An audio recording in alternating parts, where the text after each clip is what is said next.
What's up, guys? Today just wanted to take a quick look at this little microgreen tray. I've been using this for about the last 2 years, and for something super simple and just made out of plastic, I think it's been holding up incredibly well.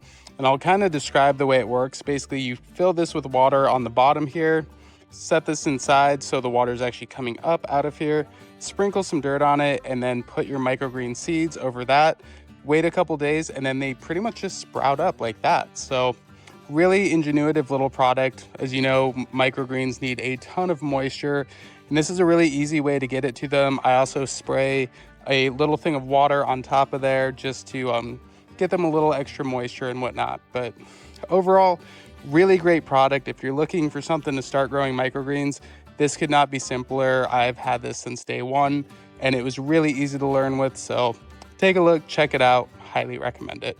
As always, you can find an affiliate link in the description below if you want to check this product out yourself.